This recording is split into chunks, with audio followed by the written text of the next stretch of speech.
kita diterima oleh Allah Subhanahu wa Ta'ala.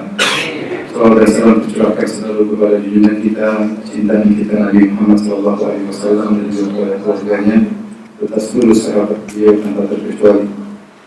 Dalam sebuah hadis ada seorang Arab Badui datang menemui Nabi sallallahu alaihi wasallam. Faqala ya Rasulullah, mata sa'ah? Dia berkata, wahai Rasulullah, kapan hari kiamat? Arab Badui ini pertanyaannya aneh, langsung tanya kapan hari kiamat. Makanya disitu dalam riwayat para sahabat senang kalau ada orang Arab Badui datang. Kalau Arab Badui datang biasanya nanyanya ya tanpa malu-malu, langsung nanya ya.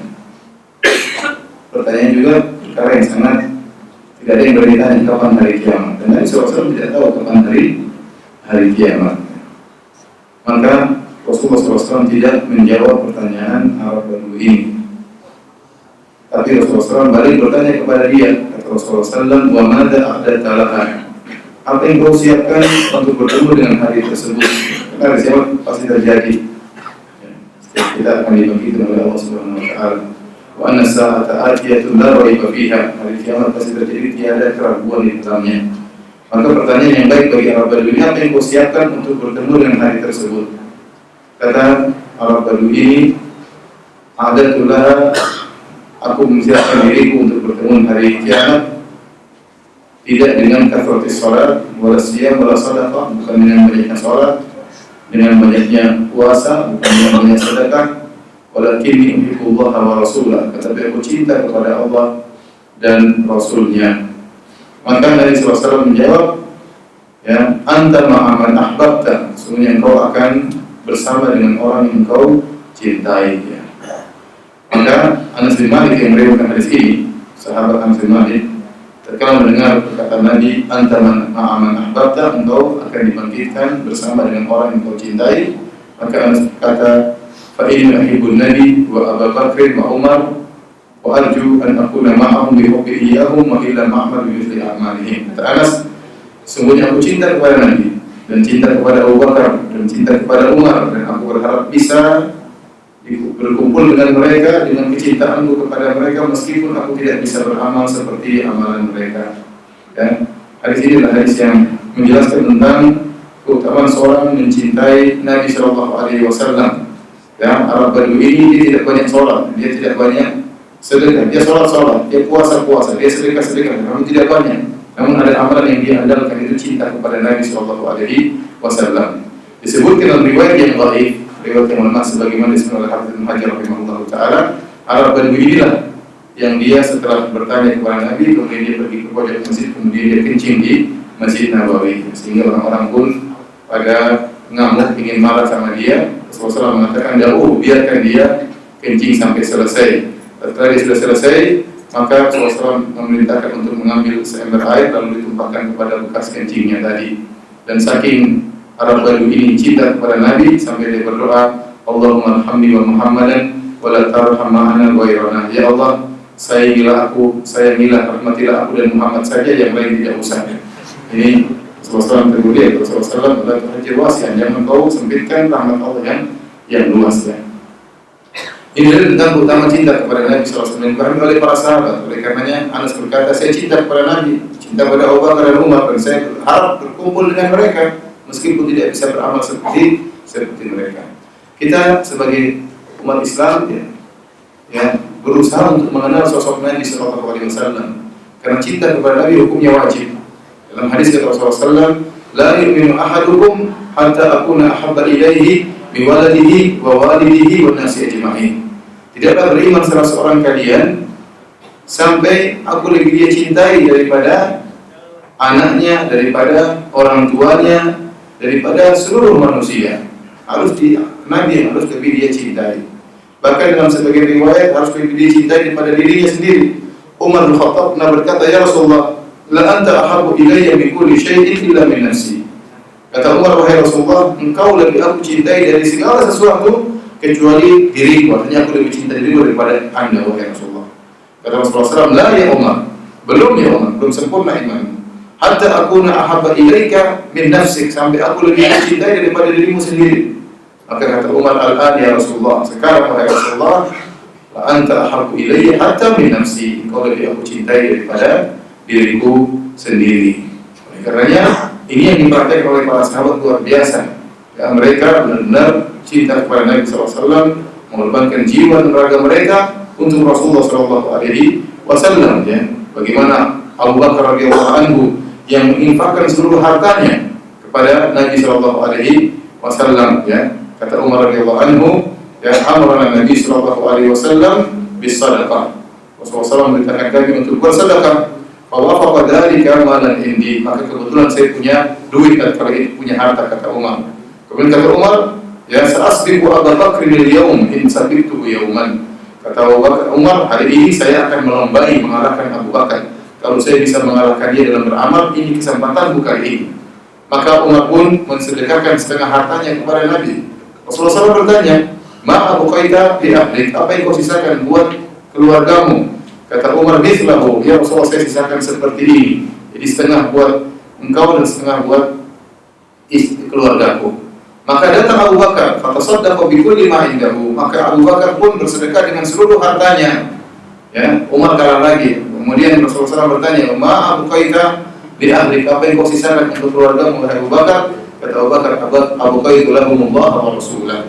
Saya sisakan bagi mereka Allah dan Rasulnya. Ternyata Umar kalah lagi dan tidak pernah menang melawan siapa? Abu Bakar radhiyallahu ta'ala anhu. Maka Rasulullah SAW dalam hadis yang lain memuji Abu Bakar. Rasulullah SAW berkata, ma nafa'ani malun qad, ma nafa'ani malu Abi Bakar. Tidak ada harta yang bermanfaat kepadaku seperti manfaatnya harta Abu Bakar. Maka Abu Bakar pun menangis. Fabaka Abu Bakar.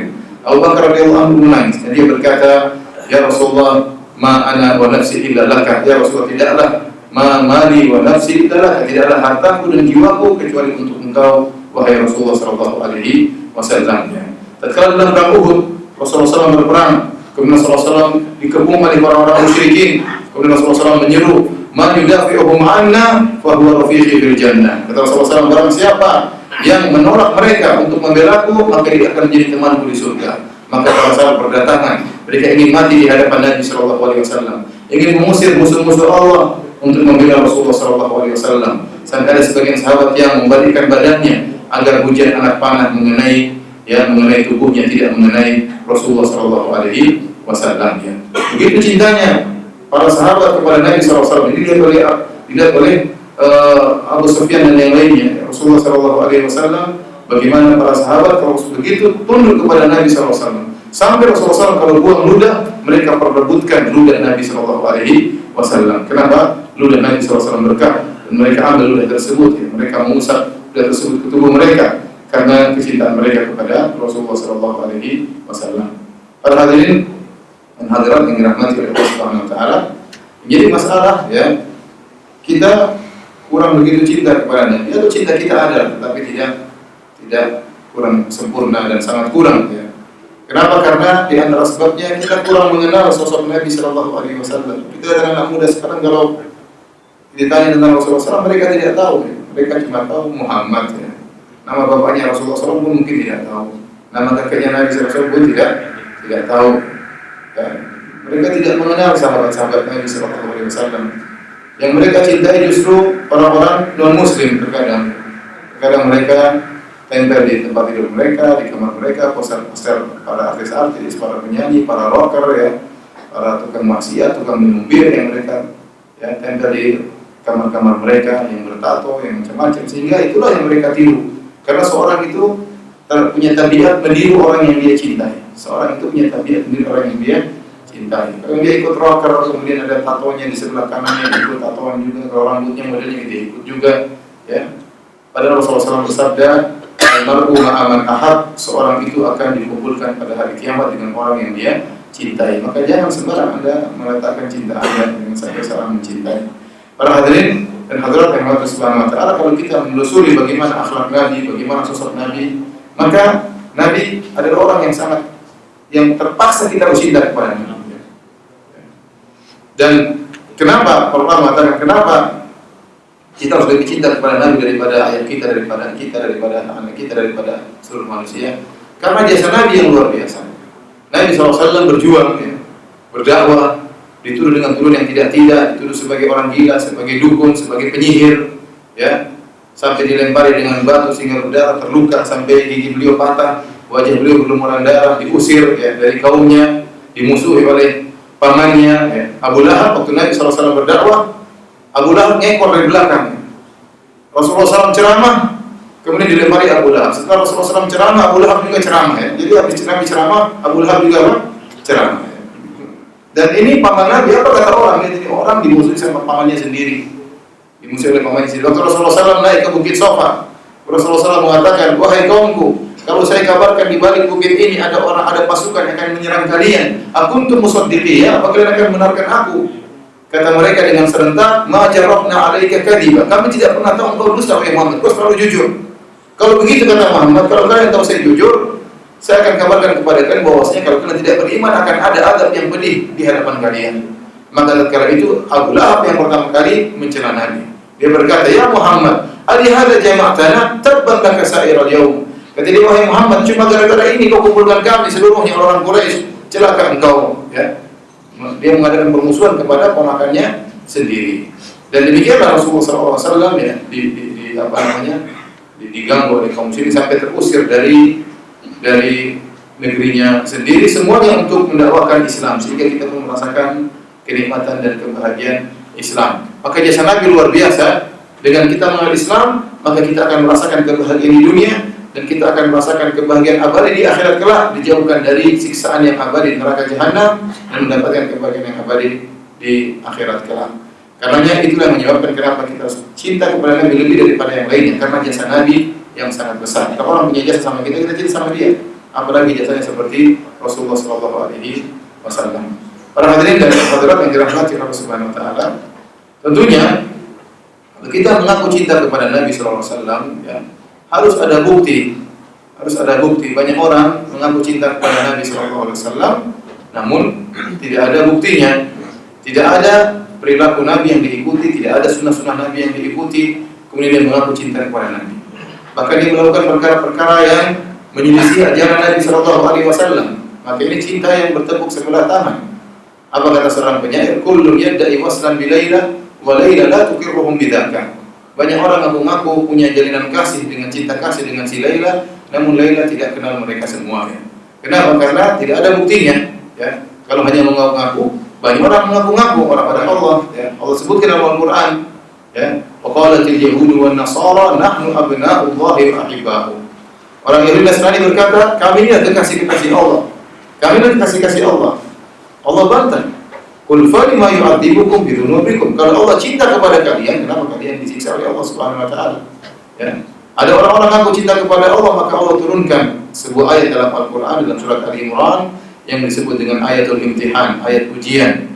Allah berfirman, "Qul in kuntum tuhibbunallaha fattabi'uni yuhibbukumullah wa yaghfir lakum dzunubakum wallahu ghafurur rahim." Katakanlah wahai Muhammad kepada orang-orang yang mengaku cinta kepada Allah, in kuntum tuhibbunallah, kalau kalian benar cinta kepada Allah, ikutilah aku, ittiba'lah, ikutilah, teladanilah aku Muhammad sallallahu alaihi wasallam. Niscaya Allah akan mencintai kalian. Bayangkan ya, untuk membuktikan cinta kepada Allah, Allah suruh harus ikut Nabi sallallahu alaihi wasallam. Jadi ikut kepada Nabi sallallahu alaihi wasallam itu bukan hanya bukti cinta kepada Nabi, bahkan juga bukti cinta kepada Allah Subhanahu wa taala. Ini secara logis benar, namanya logis. Kalau seorang cinta kepada orang lain, dia akan nurut kepada orang tersebut, ya. Sebagaimana perkataan penyair ya, "Lau kunta lahu muhibban la ata'tahu, innal muhibba liman yuhibbu muti'u." Kalau seandainya kau cinta kepada dia, tentu kau akan taat kepada dia. Karena orang yang mencintai, dia akan tunduk kepada orang yang dia cintai. Ini logis ya. Maka apa ciri-ciri seorang cinta kepada Nabi sallallahu alaihi wasallam? Para ulama menyebutkan ada 3 perkara sebagai bukti Anda cinta kepada Nabi SAW. Di antaranya ya, ta'atuhu fima amar, yaitu taat kepada Nabi apa yang beliau perintahkan. Yang pertama. Yang kedua, tarku ma naha anhu wa zajar, meninggalkan apa yang dilarang oleh Nabi SAW. Dan yang ketiga, alla yu'badallahu illa bima syara', dan tidak beribadah kepada Allah kecuali dengan syariatnya Nabi SAW. Ini 3 tanda bukti seorang cinta kepada Nabi SAW. Pertama, dia taat kepada Nabi. Apa yang Nabi perintahkan SAW dia taat. Kalau dia nggak taat, berarti dia nggak cinta. Mana buktinya cintanya? Kalau kita cinta sama istri kita, kemudian suruh belikan gado-gado, kita malah belikan ya nasi goreng, ya berarti nggak cinta, yang ngawur seperti ini. Kalau istri kita minta apa saja kita cinta, kita berusaha untuk penuhi permintaan istri kita. Ini bukti kalau kita cinta. Taat apa saja yang diperintahkan oleh Nabi Shallallahu Alaihi Wasallam. Yang kedua, meninggalkan apa saja yang dilarang oleh Nabi Shallallahu Alaihi Wasallam. Dan yang ketiga, tidak beribadah kepada Allah kecuali dengan syariat yang diajarkan oleh Rasulullah Shallallahu Alaihi Wasallam. Yang pertama, taat kepada perintah Nabi Shallallahu Alaihi Wasallam. Nabi banyak merintahkan kita. Ya, tentunya perintah Nabi adalah perintah Allah Subhanahu Wa Taala. Dan tidaklah perintah Nabi kecuali mendatangkan kemaslahatan. Apa saja yang Nabi perintahkan pasti ada kebaikan di dalamnya. Meskipun terkadang berlawanan dengan hawa nafsu kita. Kalau kita cinta kepada Nabi, kita harus lawan hawa nafsu kita. Nabi bilang begini, kita taat. Karena yakinlah di balik perintah Nabi SAW pasti ada kebaikan. Demikian juga kalau Nabi SAW sudah melarang sesuatu, maka tinggalkan meskipun bertentangan dengan hawa nafsu kita. Bukankah Rasulullah SAW pernah bersabda, "Huffatil jannatu bil makarim," bahwasanya surga itu diliputi dengan perkara-perkara yang dibenci. Anda kalau ingin masuk surga, Anda harus lewat pagar-pagar kebencian tersebut. Artinya apa? Tidak sesuai dengan hawa nafsu. Tidak mungkin loncat masuk surga terus tidak melewati pagar-pagar tersebut. Ada pagar-pagar perkara-perkara yang tidak disukai oleh nafsu, harus kita terjang, harus kita lewati, ya, supaya bisa masuk dalam surga. Sebaliknya, wa huffatin nar bi syahwat. Adapun neraka diliputi dengan perkara-perkara yang syahwat, yang sesuai dengan hawa nafsu. Ya, sesuai dengan hawa nafsu, bikin syahwat ini bergerak, ingin melampiaskan syahwatnya. Nah, kalau Anda ingin masuk neraka, maka ikuti hawa nafsu, ikuti hawa nafsu tersebut, maka ujungnya akan sampai pada neraka jahanam. Nah, sekarang kita lihat diri kita. Sejauh manakah kita cinta kepada Nabi? Semakin banyak perkara yang diperintahkan oleh Nabi kita kerjakan, semakin bukti kita cinta kepada Nabi. Semakin banyak perkara haram yang kita jauhi, maka kita semakin terbukti cinta kepada Nabi Shallallahu Alaihi Wasallam. Tetapi kalau sebaliknya, banyak perkara yang kita tinggalkan, diperintahkan oleh Nabi, kita tinggalkan, maka ini buktinya bahwasanya kita tidak cinta kepada Nabi SAW. Banyak perkara yang Nabi haramkan, tapi kita kerjakan, berarti cinta kita kepada Nabi semakin berkurang. Jadi kalau terkadang kita diuji dengan perkara-perkara yang benar-benar susah untuk kita tinggalkan. Saya contohkan saja, ini perkara yang sederhana. Contohnya haramnya musik. Musik hukumnya haram, Nabi SAW haramkan. Dan ini disepakati oleh ijma ulama, 4 mazhab seluruhnya mengharamkan musik, apalagi mazhab Syafi'i kencang dalam masalah ini. Makanya saya heran banyak dai-dai yang mengaku bermadzhab Syafi'i tapi melanggar mazhab Syafi'i dalam masalah haramnya musik, ya. Sampai-sampai Ibnu Hajar Al-Haytami memasukkan di antara dosa-dosa besar adalah memainkan alat-alat musik, ya. Dan semua diharamkan, baik Imam Syafi'i mengharamkan, bukan Imam Syafi'i menyatakan bahwasanya musik itu kedudukannya seperti khamar dan babi. Dalam kitabnya beliau berkata bahwasanya kalau ada seorang pencuri mencuri alat-alat musik, maka tidak boleh dipotong tangannya. Kenapa? Karena dia yang curi adalah barang haram. Sama seperti seorang mencuri babi dan mencuri khamar, tidak perlu dipotong tangannya. Yang perlu dipotong tangannya itu kalau mencuri barang yang halal. Ini perkataan siapa? Imam Syafi'i. Demikian juga Imam Syafi'i dalam kitabnya menyatakan, barang siapa yang merusak, namanya kalau kita merusak barang baik kita harus ganti. Tapi kalau ada orang datang kemudian merusak alat musik, maka tidak perlu diganti, kata Imam Syafi'i. Sama seperti seorang datang merusak khamar, memecahkan botol-botol bir, maka tidak perlu disuruh ganti. Kenapa? Dia pecahkan barang yang haram, yang harusnya apa? Dipecahkan. Kemudian dia misalnya bunuh babi, memang tidak boleh dimakan babi, maka dia tidak perlu membayar ganti rugi. Ini diucapkan Imam Syafi'i dalam kitabnya Al-Um, dan seluruh buku Syafi'i akan menyebutkan hal ini. Ya. Kemudian kita tatkala timbang dengan diri kita, ternyata kita suka dengan musik, ya. Dan saya juga dulu suka main dengan musik, suka musik dan ngambung dan macam-macamnya. Berat ternyata untuk kita melaksanakan larangan Nabi SAW. Ada hawa nafsu bermain di situ. Ada hawa nafsu, ya. Apalagi kita musik begitu banyak hal-hal yang topik musik rata-rata apa? Perempuan, inilah, bikin inilah, macam-macam. Itulah topik-topik yang sering dinyanyikan oleh para pemusik, ya. Ternyata bertentangan dengan hawa nafsu kita. Apalagi kita berani meninggalkan karena Nabi SAW, karena Allah Subhanahu Wa Taala. Sebagian orang merasa berat. Sampai ada teman saya, dia pemain piano, ya, punya piano bagus dan macam-macam. Dia bilang, Ustaz, semuanya haram, tidak apa-apa Ustaz. Gitar haram, drum band haram, ada enggak dalil halal piano? Pokoknya piano saja yang halal, Ustaz. Yang lain haram, tidak apa-apa. Kenapa? Sulit dia meninggalkan itu. Kalau dia benar-benar cinta kepada Nabi SAW, dia akan melawan hawa nafsunya. Tapi demikianlah, ternyata kita lemah, ya, kita masih mengikuti hawa nafsu dan kita meninggalkan perintah Nabi SAW dan melanggar larangan Rasulullah SAW. Lihat saja misalnya masalah kuburan. Banyak perkara-perkara yang Rasulullah SAW larang dalam perkara kuburan dilanggar oleh kaum muslimin. Kalau kita perhatikan hadis-hadis tentang kuburan, Rasulullah SAW melarang. Kata Rasulullah SAW, la tusallu ilal kubur, tidak boleh sholat ke arah kuburan. Orang-orang sekarang sholat di kuburan, bahkan kuburan taruh di depan mihrab imam. Lalu Rasulullah SAW mengatakan orang Muslim, la tusallu ilal kubur, jangan sholat ke arah kuburan. Rasulullah SAW melarang kuburan untuk ditulis. Allah yuktab wala yujassas, tidak boleh ditulisin. Kata Nabi SAW, tidak boleh di semen. Orang-orang tulis kasih semen dan macam-macamnya. Rasulullah SAW melarang untuk bina alal kubur, tidak boleh kuburan ditinggikan. Orang-orang tinggikan apa? Kuburan. Rasulullah SAW semua yang dilarang ini. Rasulullah SAW melarang untuk anjuttah suraj, untuk diambil lampu di kuburan. Orang-orang pasang lampu di kuburan. Semua ajaran yang diajarkan oleh Nabi SAW tentang kuburan dilanggar. Termasuk saya di tanah air ini. Adapun kalau di Arab Saudi tentunya tidak sesuai dengan sunnah Nabi SAW. Jadi kita tatkala mengaku cinta kepada Nabi SAW, kita harus introspeksi diri karena pengakuan tersebut ada konsekuensinya. Konsekuensinya kita berusaha menjalankan perintah Nabi, menjalankan larangan Nabi, perintah Nabi SAW dan menjauhi larangan Nabi SAW maksimal mungkin. Sedikit demi sedikit kita merubah diri kita sebagai bukti cinta kita kepada Rasulullah SAW. Dan perkara yang ketiga para hadirin ini juga penting. Allah yu'badallah illa bima syara'. Kita tidak menyembah Allah kecuali dengan syariat Nabi SAW. Rasulullah SAW datang dengan mengajarkan syariat kepada kita. Maka tidak boleh kita merubah-rubah syariat Nabi SAW, menambah-nambahnya dan mengurang-uranginya. Syariat Nabi SAW sudah sempurna. Syariat Nabi SAW sudah sempurna. Jangan kita dengar orang-orang liberal yang kemudian seperti Ulil Absar yang dia kemudian protes dengan untuk praktek hukum hudud. Apa kata dia? Kata dia praktek hukum hudud, bosnya kalau orang berzina dirajam, kalau orang atau dicambuk, kemudian kalau ada pencuri dipotong tangannya. Kata dia sudah tidak cocok lagi untuk diterapkan zaman sekarang. Itu hanya cocok di zaman Muhammad SAW. Tatkala di zaman orang-orang Arab yang mereka dahulu tidak bisa jerah kalau kecuali diterapkan dengan praktek seperti itu. Zaman sekarang sudah ada penjara, kita tidak perlu lagi dengan potong tangan dan macam-macam. Ini perkataan dia. Seakan-akan dia berkata Muhammad sudah expired, ya. Sudah tidak berlaku lagi syariat Muhammad. Hanya berlaku pada orang-orang Arab Badui dahulu. Terus kalau sekarang bagaimana Ulil? Kata Ulil, sekarang Allah menyuruh kita beristihad untuk membuat hukum yang baru yang sesuai dengan kondisi masyarakat sekarang. Ya mungkin aja kalau begitu sekarang. Sudah gantikan fungsimu, ganti Nabi, gantikan fungsimu oleh kamu. Lagi dengan zaman sekarang. Ini kekufuran seperti ini. Ya. Dia ingin beribadah kepada Allah dengan syariat selain syariatnya Rasulullah SAW. Bahkan ingin mengganti, bahkan mengatakan tidak cocok dan tidak bisa diterapkan. Terus mau tidak diterapkan hukum kisos. Kata Allah Subhanahu wa taala, "Wa lakum fil qisasi hayatun ya ulil albab."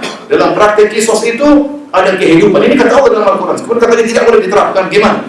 Nanti ingin melanggar peraturan dalam Al-Qur'an. Allah mengatakan, "Wa lakum fil qisasi hayatun." Dalam praktek kisos ada kehidupan. Dan benar. Kalau dipraktekkan kisos benar ada yang dibunuh. Tetapi akan ada kehidupan yang banyak. Semua orang takut untuk membunuh. Kenapa? Dia tahu kalau dia membunuh orang dia akan dibunuh juga. Ini terjadi di negara Islam. Di negara Islam di Arab Saudi, ya. Orang takut untuk membunuh karena dia tahu kalau dia membunuh siapapun dia akan dibunuh. Tapi kalau orang tahu tidak ada hukum qisas, kalau dia bunuh dia tidak akan dibunuh, hanya di penjara, maka orang berani. Darah sangat murah di tanah kita. Darah sangat murah di tanah kita. Kenapa tidak ingin praktekkan hukum hudud yang diterapkan oleh Allah Subhanahu wa taala? Diterapkan oleh Rasulullah SAW. Kemudian muncul orang-orang seperti ini, Ulil dan teman-teman yang mengatakan tidak usah lagi dengan praktek hukum hudud, bahkan tidak perlu diucapkan, dipraktekkan, bahkan tidak bisa untuk diterapkan karena zaman sudah berubah kata dia. Padahal syariat Nabi SAW adalah untuk selama-lamanya sampai hari kiamat. Bahkan Nabi Isa AS di akhir zaman tatkala turun pakai syariat Muhammad SAW. Dalam hadis-hadis yang sahih, Nabi Isa turun di akhir zaman pakai syariat Muhammad SAW. Sejak sekarang boleh ingin merubah liberal ini ingin apa? Merubah syariat Rasulullah SAW. Maka ini adalah ya kekufuran. Kemudian tatkala dalam masalah ritual ibadah, tidak perlu kita buat ritual-ritual yang baru. Ya. Kalau dalam masalah sarana, silakan kita berkreasi, tidak jadi masalah. Tapi dalam masalah ritual, jangan kita buat ritual-ritual yang baru. Ya, karena Rasulullah SAW sudah ajarkan. Saya lihat sebagian orang di Mekah, tatkala melaksanakan umrah, mereka melaksanakan tawaf. Kemudian setelah tawaf ada salat 2 rakaat setelah tawaf, ini sunnah Nabi SAW. Kemudian setelah 2 rakaat setelah tawaf, sa'i. Nah setelah sa'i selesai, seharusnya setelah sa'i 7 putaran, kemudian cukur rambut bertahallul. Ada sebagian orang setelah sa'i, sholat lagi 2 rakaat setelah sa'i. Kita Dia bilang, dari mana sholat 2 rakaat setelah saat ini? Enggak ada dicontohkan oleh Nabi. Apakah umurnya Nabi kurang keren? Kenapa kok tambah-tambah lagi 2 rakaat setelah apa? Saat ini. Tidak boleh nambah-nambah seperti ini. Ya. Kalau kita buka pintu nambah-nambahin seperti ini, maka banyak orang akan berkreasi. Akan ada orang lain mengatakan, Ustaz, bagaimana kalau tawaf 7 putaran, setiap tawaf 2 rakaat, setiap putaran 2 rakaat, sehingga dengan 7 putaran ada 14 rakaat, kan lebih keren. Repot seperti ini. Kalau kita buka pintu ini, maka akan berubah syariat ini, akan hilang syariat ini, karena setiap orang boleh berkreasi. Kita bilang 2 rakaat setelah saya tidak ada contohnya, tidak diterima oleh Allah Subhanahu Wa Taala. Kenapa tidak pernah dicontohkan oleh Rasulullah Sallallahu Alaihi Wasallam? Oleh karena Imam Nawawi rahimahullah taala, Imam Nawawi rahimahullah mengingkari namanya salat raghaib. Apa itu salat raghaib? Salat 6 rakaat dilakukan di malam Jumat pertama di bulan Rajab. Ini diingkari oleh Imam Nawawi. Dia mengatakan bid'ah yang mungkar. Kenapa tidak pernah dicontohkan? Meskipun salat itu bagus, tapi ini ritual, tidak boleh antum ada-adakan kalau tidak pernah dicontohkan oleh Nabi sallallahu alaihi wasallam. Sama seperti salat malam nisfu Sya'ban. Imam Nawawi juga mengingkari. Imam Nawawi rahimahullah taala, ulama besar di mazhab Syafi'iyah. Setiap malam kita boleh sholat tahajud, silakan. Termasuk malam nisfu Sya'ban, silakan kita sholat tahajud. Tetapi membuat suatu ritual namanya sholat malam nisfu Sya'ban, jumlah rakaatnya 100 rakaat, ini tidak pernah diajarkan oleh Rasulullah Sallallahu Alaihi Wasallam. Maka ilmu yang mengatakan adalah bid'ah yang mungkar, tidak boleh kita kerjain. Tidak boleh kita bikin sholat baru, tidak boleh. Sampai ada yang bertanya kepada saya, Ustaz, bagaimana hukum sholat birrul walidain? Saya bilang, apa itu sholat birrul walidain? Dari mana dalilnya? Kalau ada yang ada berbakti kepada orang tua, Anda sholat silakan berdoa kepada Allah. Tapi ada satu sholat namanya sholat birrul walidain, tidak pernah diajarkan oleh Nabi Sallallahu Alaihi Wasallam. Yang kita tahu sholat istikharah, sholat tahajud, sholat duha, ada banyak sholat diajarkan oleh Nabi. Jangan bikin sholat baru namanya sholat birrul walidain. Nanti lama-lama ada orang bikin sholat poligami supaya memudahkan apa? Poligami. Makanya tidak boleh kita bikin ritual baru. Ya, ritual yang ada sudah tidak bisa kita kerjakan seluruhnya. Anda kalau ingin mengerjakan sholat, berbagai macam sholat sunnah, mau dikerjakan semuanya Anda tidak mampu. Mau mengerjakan sunnah-sunnah Nabi, ambil buku Riyadhus Shalihin dari awal sampai akhir. Mau dikerjakan tidak akan pernah selesai. Ngapain bikin ritual-ritual yang baru? Ya. Di zaman Ibnu Umar pernah mendengar seorang bersin.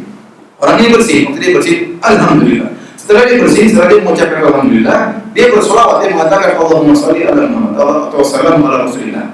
Setelah bersin, dia gandengkan doa bersin alhamdulillah dengan solawat, wassalatu wassalamu ala Rasulillah. Maka Ibnu Umar dengar, bukan begini kami pernah diajar oleh Nabi sallallahu alaihi wasallam. Doa bersin cuma apa? Alhamdulillah. Nah, Anda mau solawat kapan saja boleh, tapi jangan jadikan rangkaian doa bersin. Ini tidak pernah diajarkan oleh Rasulullah sallallahu alaihi wasallam. Demikian juga Hafidz Ibnu Hajar menyebutkan di zaman beliau ada orang tatkala bersin dia baca alhamdulillah kemudian dilengkapkan dengan al-Fatihah. Jadi Hashim alhamdulillahirabbil alamin arrahmanir rahim maliki yaumiddin iyyaka na'budu wa iyyaka nasta'in ihdinas siratal mustaqim siratal ladzina an'amta 'alaihim ghairil maghdubi 'alaihim waladdallin. Yang mau jawab ya rahmatullah mengunyah kelamaannya. Kenapa al-Fatihah harus selesai? Kita bilang baca al-Fatihah itu bagus, tapi jangan kau jadikan itu bacaan setelah bersin.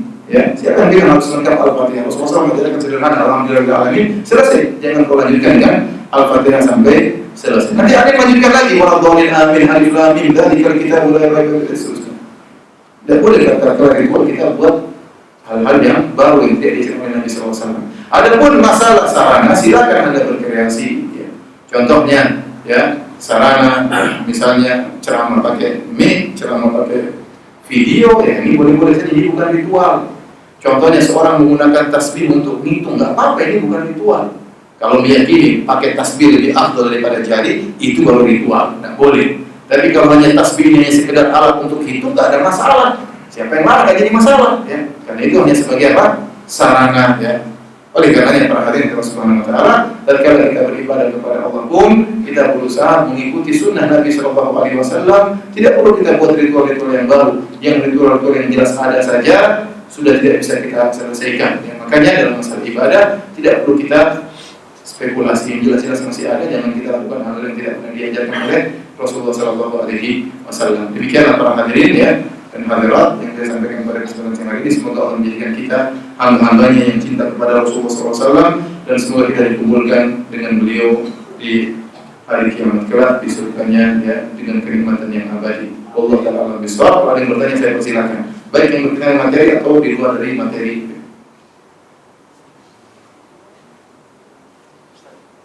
Jadwal makan siang sudah lewat kan? Assalamualaikum. Assalamualaikum. Saya ada dua pertanyaan, Ustaz. Yang pertama, apakah perintah dan larangan Allah itu pasti ada hikmahnya dan kita bisa mengerti? Pertama itu, dan yang kedua tentang tata cara etik. Yang pertama tentang apakah perintah Allah dan larangan itu pasti ada hikmahnya? Jawabannya pasti ada hikmahnya. Tapi apakah pasti kita mengerti? Belum tentu. Belum tentu. Banyak perkara-perkara yang belum tentu kita pahami. Contohnya terutama dalam masalah haji. Perkara-perkara banyak. Rasulullah SAW larang, misalnya pakai celana dalam, pakai kaos dalam. Terus kalau pakai sendal harus dipotong di bawah mata kaki, tidak boleh menutup mata kaki. Sepatu ini tidak keluar. Kenapa harus cukur rambut? Kenapa tuh harus 7 kali? Ini 2 nalar. Kenapa sholat duhur 4 rakaat? Kenapa sholat subuh 2 rakaat? Ya, ini kita tidak tahu. Kenapa tidak tahu? Karena Nabi tidak pernah jelaskan. Kalau Nabi jelaskan, maka ya makanya dalam istilah namanya al-asal dalam ibadah adalah ta'abudiyah. Ta'abudiyah itu yang penting sekedar tunduk. Bukti kalau kita ini hamba, kita tunduk kepada Allah, perintahkan apa saja kita harus tunduk. Kenapa? Ini bukti kita sebagai makhluk. Ada perkara-perkara yang kita pahami hikmahnya. Contohnya seperti melempar jamarat. Kenapa lempar jamarat 3 kali? Ada kisahnya. Ternyata Nabi Ibrahim dulu pernah digoda oleh apa? Syaitan, sehingga dia perlu melempar syaitan tersebut, sehingga syaitan tersebut kabur sampai 3 kali. Maka diabadikan syariat tersebut meskipun sekarang syaitannya sudah tidak ada. Ya. Karena sebagian orang meyakini ada syaitan di situ. Sampai lempar sampai marah-marah. Ya. Sampai yang lempar gara-gara kamu saya ceraikan istri saya. Ya. Sehingga dia kesetanan melempar apa? Syaitan. Sampai ada lelucon, ada koruptor, dia lagi haji, kemudian dia lempar setan tersebut, tahu-tahu batunya kembali, ada kertas, dia buka, sesama setan yang melempar.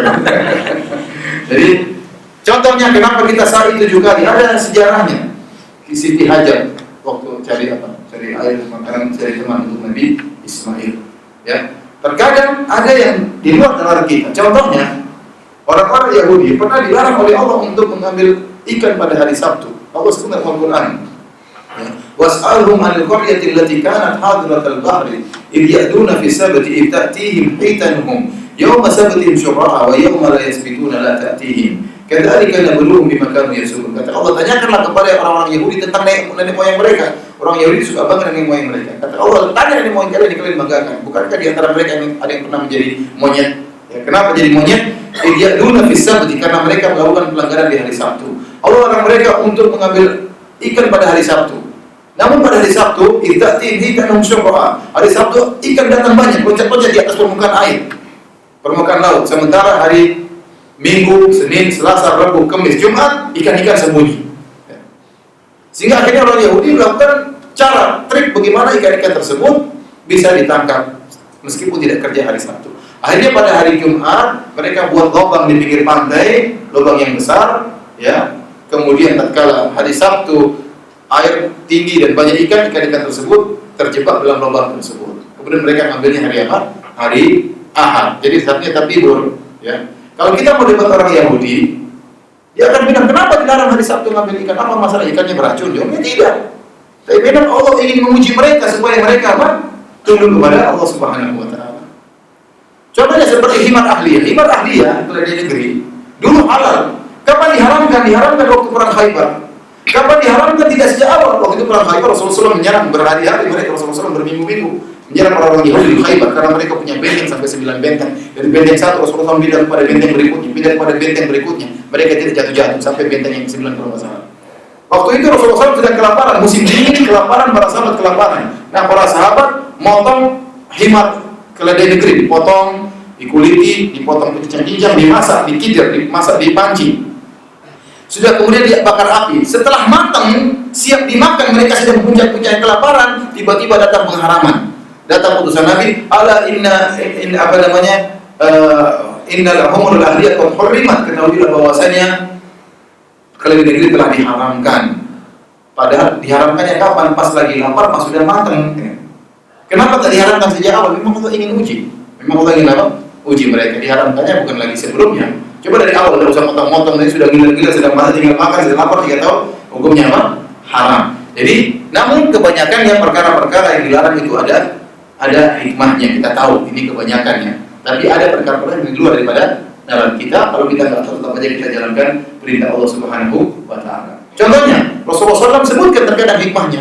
Tidak boleh kalian menggambar makhluk yang bernyawa. Tidak boleh kalian membuat patung makhluk yang berjawa. Kenapa? Rasulullah SAW sebutkan, karena yang membuat makhluk berjawa di akhirat akan disuruh tiupkan ruh. Falaisa binafid, jadi tidak akan mampu untuk meniup ruh. Ini contohnya hikmah Rasulullah SAW sebutkan. Hikmah larangan berkaitan dengan akhirat, tidak boleh. Kenapa? Sibuk beribadah kepada Allah SWT. Ustaz, boleh kita ngobrol? Boleh, tapi jangan banyak-banyak. Sedikit saja sekedarnya. Ya.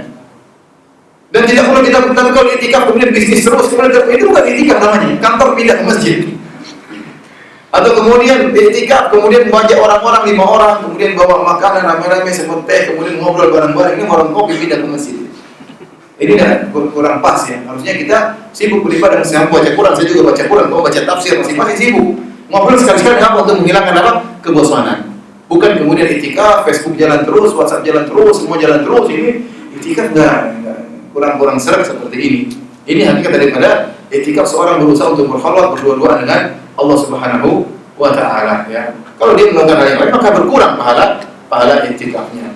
Ustaz, kalau kita keluar dari masjid batal atau tidak? Jawabannya, kalau kita keluar tubuh semuanya maka batal itikaf kita. Rasulullah SAW pernah dalam masjid dan dinding Nabi SAW sebelah kiri langsung gabung dengan jendela atau pintu Rasulullah SAW. Jadi Rasulullah SAW dalam masjid, kemudian Rasulullah SAW masukkan kepalanya di jendela, keluar dari masjid dan rambutnya disisir oleh Aisyah radhiyallahu taala anha. Jadi kalau yang keluar cuma sebagian tubuh tidak batal. Jadi kalau kaki sebelah masih di masjid enggak batal. Kalau keluar seluruhnya berarti kita meninggalkan apa? Masjid, kita keluar dari tempat i'tikaf kita. Padahal namanya i'tikaf di masjid. Nah, kita boleh keluar kalau dalam kondisi terdesak, dalam kondisi tidak mungkin kita tinggalkan. Contohnya, kita i'tikaf di suatu masjid. Ternyata pihak masjid tidak menyediakan makan berbuka, tidak menyediakan makan sahur. Nah, mungkin kita tidak sahur. Maka kata ulama boleh kita keluar sekedarnya cari warung terdekat untuk makan apa? Sahur. Ini tidak mengapa. Begitu selesai makan segera kita balik. Ini tidak membatalkan apa? I'tikaf karena darurat. Ya. Tapi tidak boleh kita bilang di sana ada apa namanya bebek goreng sana lebih enak 2 kilo dari sini. Nah, ini nggak boleh seperti ini. Cari bebek goreng aja yang dekat-dekat. Kalau jalan 2 kilo jam 3 kilo dia sudah keluar dari darurat. Maka itu batal i'tikafnya. Ya, dalilnya apa? Rasulullah SAW pernah di waktu sedang i'tikaf dikunjungi oleh Sofia. Sofia istri Nabi SAW. Dan Rasulullah SAW punya perhatian khusus terhadap apa? Sofia. Apalagi Sofia ini asalnya Sofia bintu Huyai, artinya seorang wanita Yahudi. Rasulullah SAW pernah menyerang Yahudi, bapaknya tewas, suaminya tewas, kakak-kakaknya tewas, kerabatnya tewas. Sofia tidak. Dan namanya manusia tentunya jengkel kepada orang yang bunuh keluarganya. Yang bunuh keluarganya Nabi SAW. Atau perintah Nabi SAW. Akhirnya Nabi menikah dengan apa? Sofia. Maka Rasulullah SAW memberikan perhatian khusus terhadap Sofia. Di antaranya di awal pernikahan, waktu Sofia akan naik di atas onta, maka Rasulullah SAW tegakkan lututnya supaya pahanya diinjak oleh Sofia untuk naik di atas apa? Di atas onta. Ini dia oleh para sahabat. Tapi Rasulullah SAW tawadu untuk istri siapa? Sofia. Ya. Harusnya kita pun demikian ya. Kalau kita mau naik mobil, istri kita mau naik, kita bukain pintu, kita bilang sayang masuk sayang, sudah masuk baru kita apa? Tutup. Bukan kita malah sayang itu gas tolong taruh di bagasi ya, taruh di belakang. Ini apa namanya? Ya itulah kita seperti itu. Jadi kita berusaha ya sebagaimana Nabi SAW baik sama siapa di antara kita yang pernah demikian? Kalau istri kita mengambil sesuatu di lemari bilang injak ini apa? Paha saya. Kita nggak bisa, kenapa istri kita terlalu berat ya? Jadi Sofia pun demikian waktu Rasulullah SAW sedang i'tikaf datang Sofia. Rasulullah SAW sedang sibuk beribadah, namun yang datang Sofia, Rasulullah SAW ngobrol, dia hentikan dulu ibadahnya ngobrol sama istrinya. Kenapa ingin mengambil hati istrinya? Setelah itu malam-malam hari, waktu Sofia selesai ngobrol dengan Nabi, Nabi keluar, mengantar Sofia keluar masjid, padahal lagi i'tikaf. Kenapa? Karena malam hari nggak ada dan rumah dekat. Rasulullah SAW keluar antar siapa? Sofia baru balik lagi kepada masjid. Ini tidak membatalkan i'tikaf. Demikian kata para ulama contohnya. I'tikaf di masjid 100 orang, WC cuma 1 misalnya.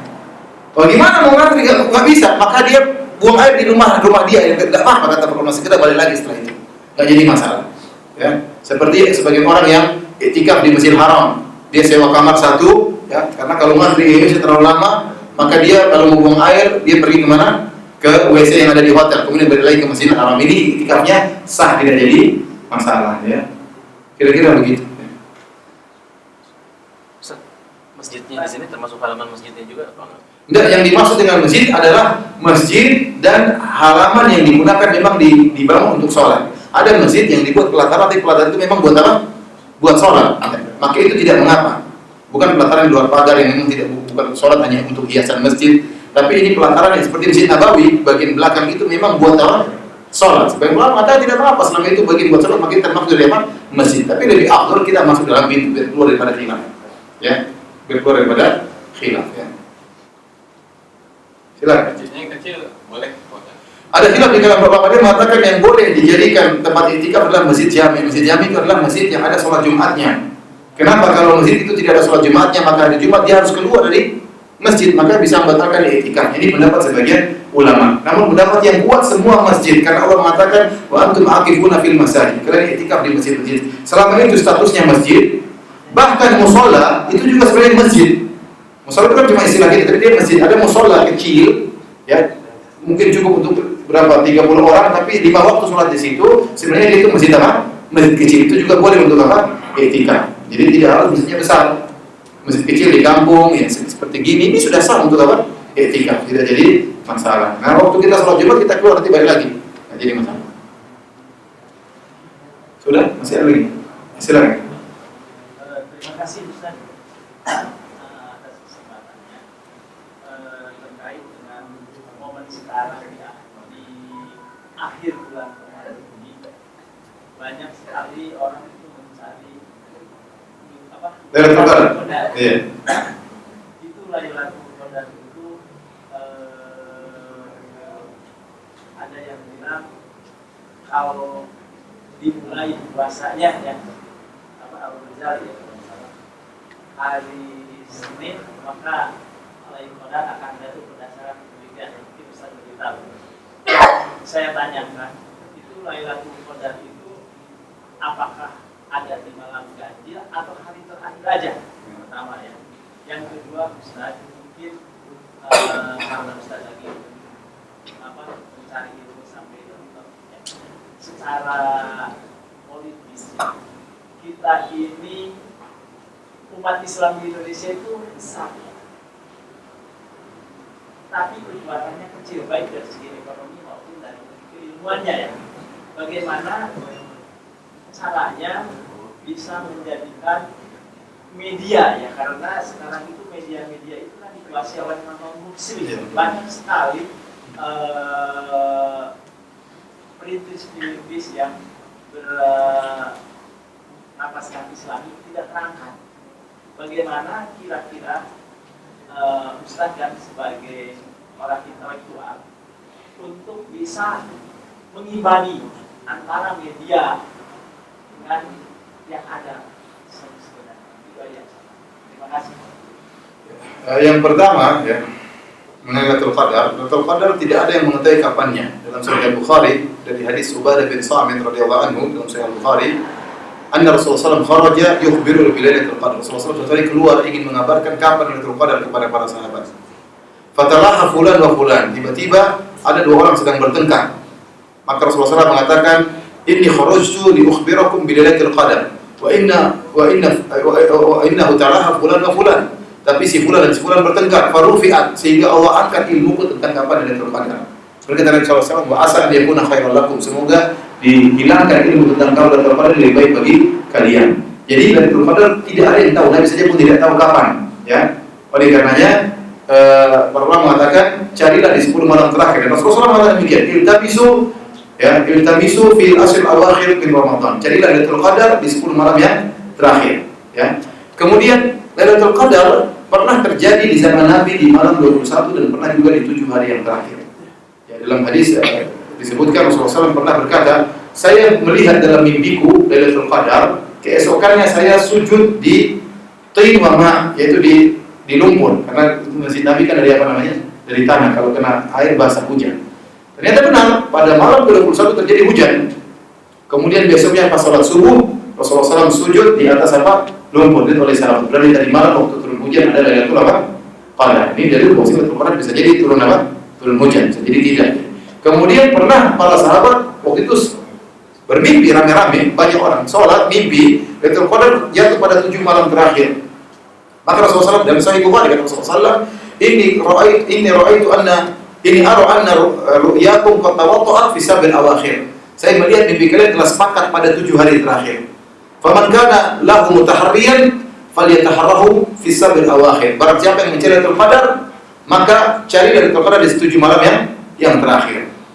Sampai ada sahabat yang bersumpah, demi Allah Lailatul Qadar jatuh pada malam 27. Makanya kalau sudah malam 7 itu ramai, karena memang ada sahabat yang berpendapat bahwa Lailatul Qadar jatuh pada malam 27. Dari sini pendapat jumhur ulama, madzhab Syafi'iyah, madzhab Malikiyah, di antaranya Ibnu Hajar rahimahullah, bahwa Lailatul Qadar tidak ditentukan pada malam tertentu.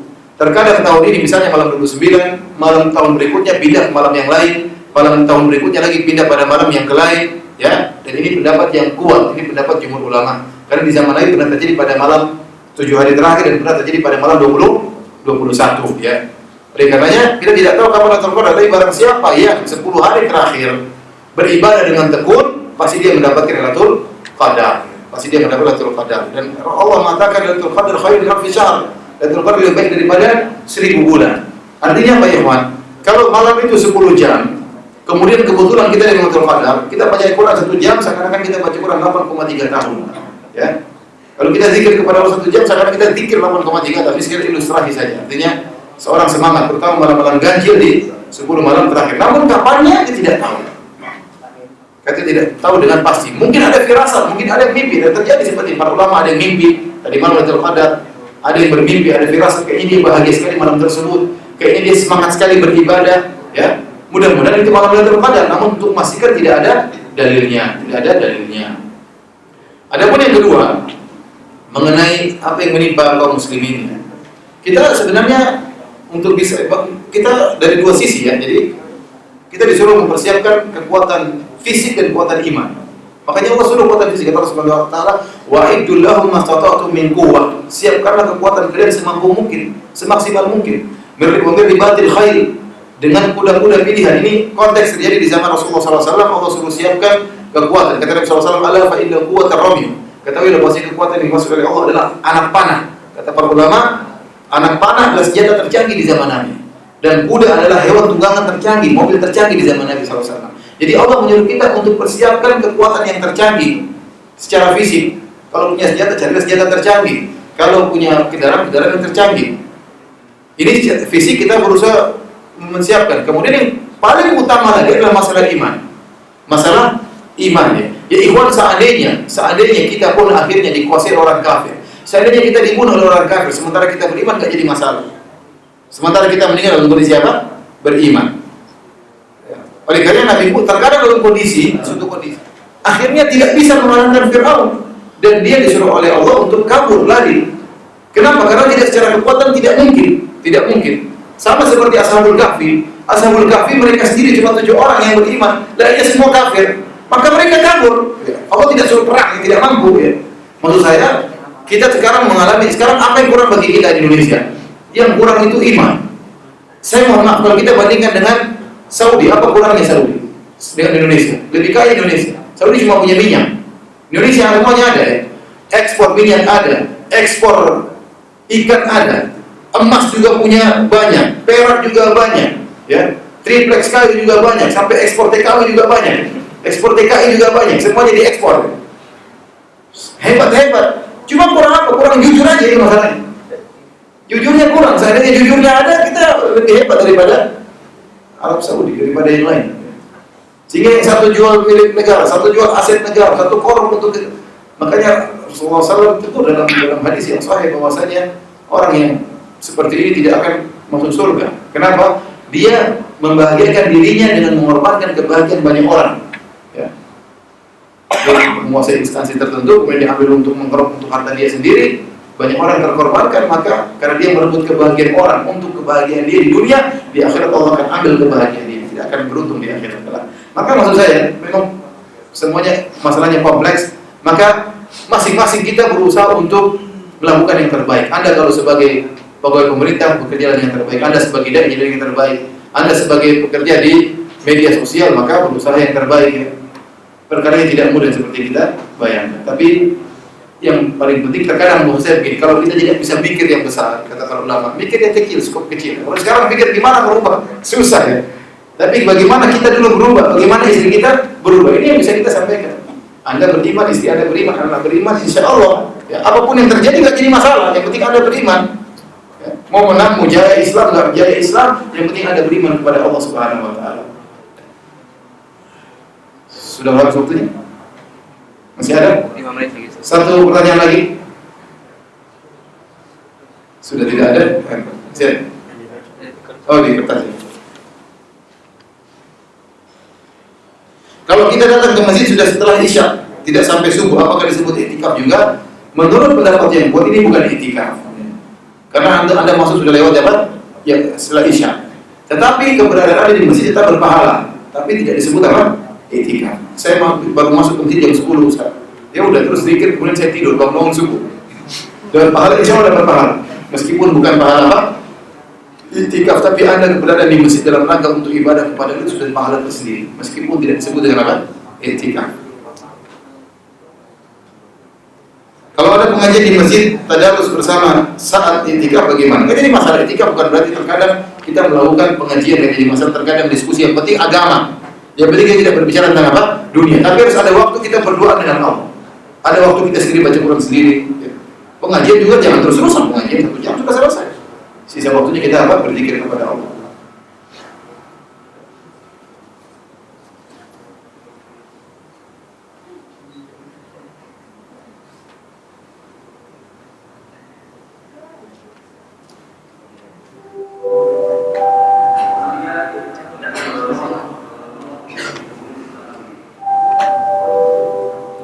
Demikian saja para hadirin yang dirahmati Allah Subhanahu wa taala, kajian kita pada siang hari ini.